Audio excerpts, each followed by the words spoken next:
Kalau kamu mau tidak rugi, 4 yang harus kamu lakukan. Baik di bulan Ramadan maupun di luar bulan Ramadan.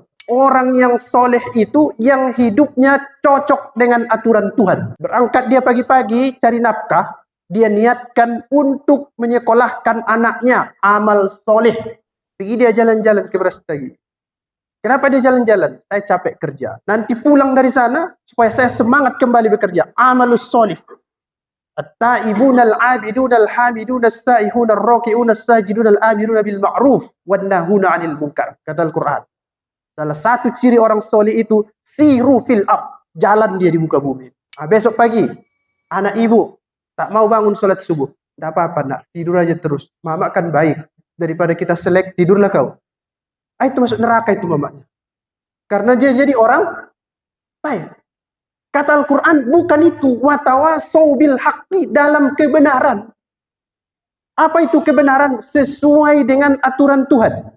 Biarpun berantem sama anak pagi-pagi, suruh dia sholat. Itulah kebenaran.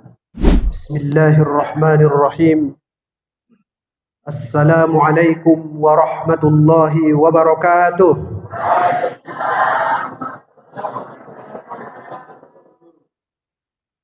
Alhamdulillah wassalatu wassalamu ala rasulillah alladhi man la nabiyya ba'dah wa man tabi'a sunnatahu ila yaumil qiyamah.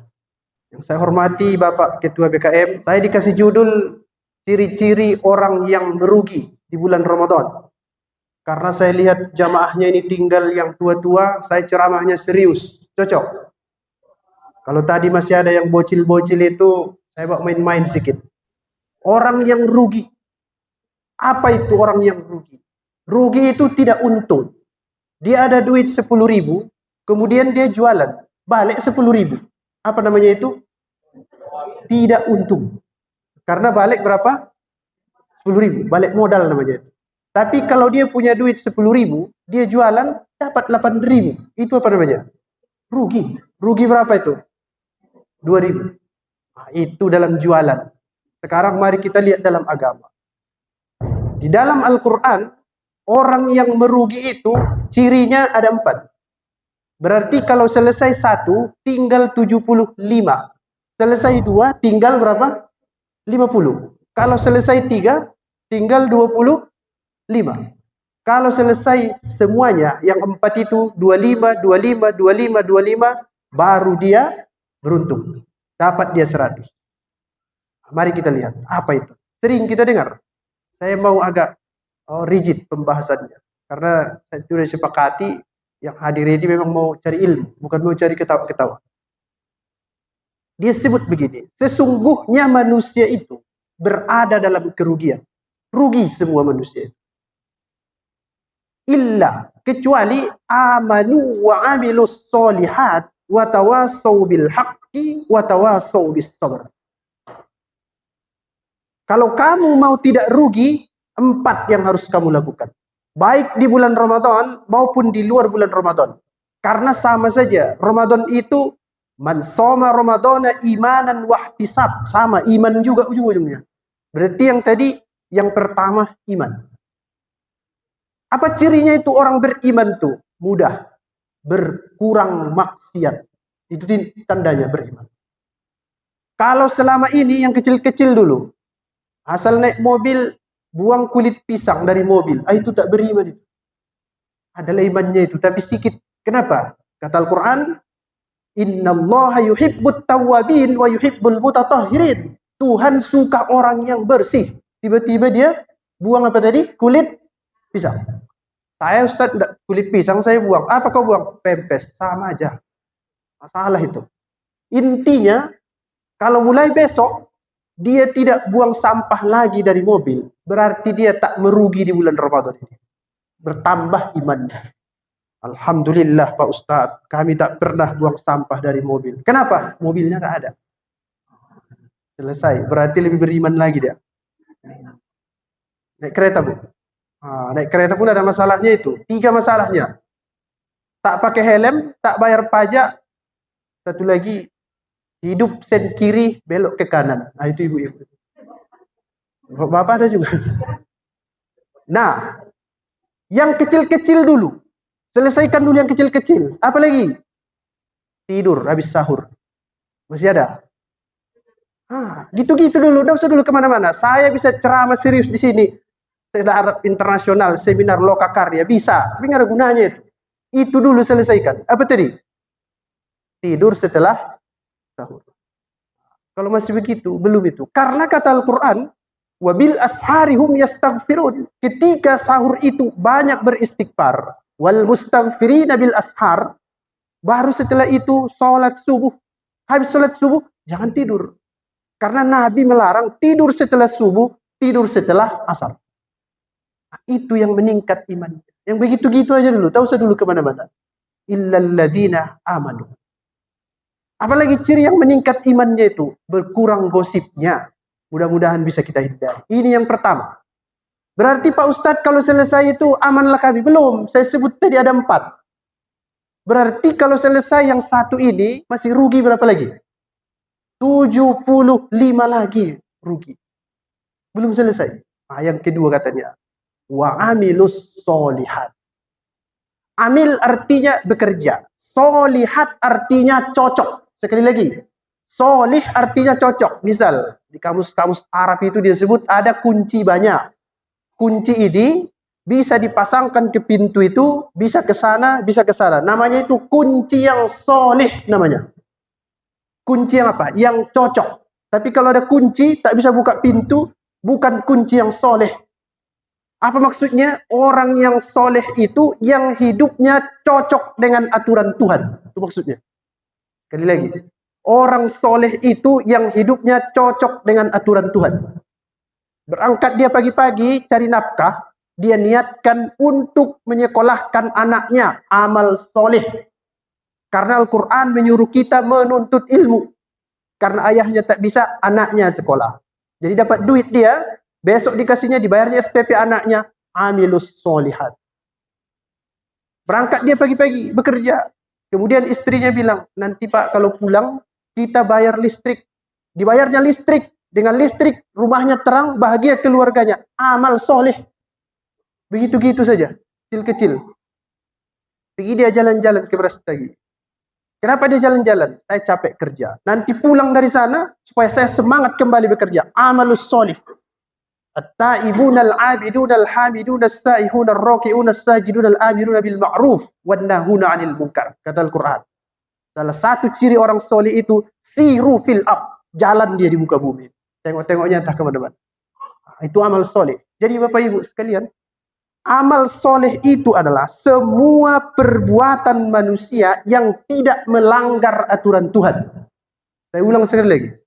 Amal soleh itu semua perbuatan manusia yang tidak melanggar aturan Tuhan. Apapun itu. Tapi kalau pula main slot, kacau lah kita.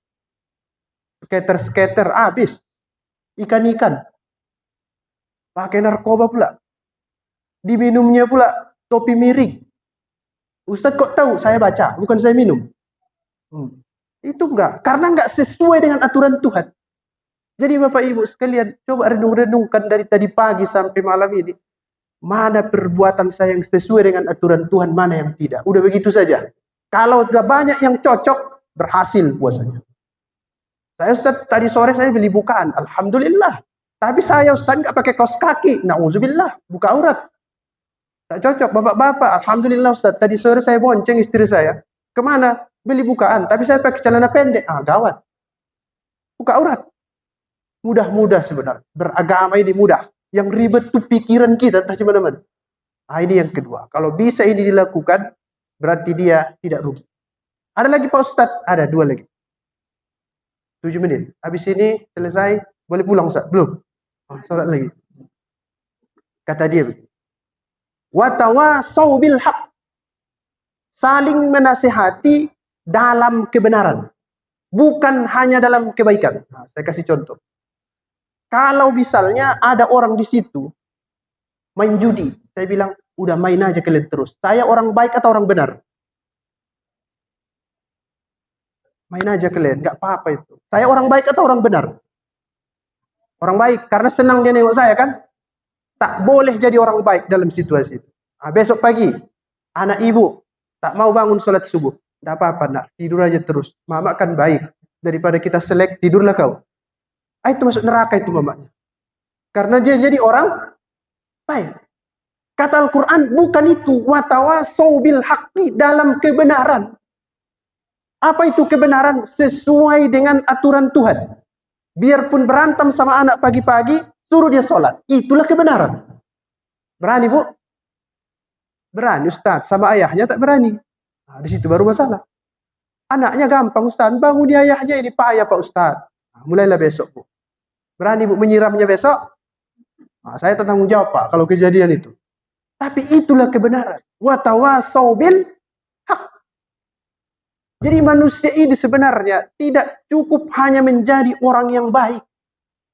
Kalau hanya jadi orang baik, gini-gini Ustaz, boleh. Kami gini-gini ya mak, boleh. Mak, kami tidak sekolah, boleh. Baik itu. Karena dengan itu tak ada masalah. Biarkan ada masalah dengan anak. Tak apa-apa itu tiap subuh perang antara Amerika Iran, yang penting dia sholat subuh. Baru yang terakhir kata Al-Quran. Watawasau bis sabar. Dan saling menasehati supaya saling menahan diri. Itu maksudnya.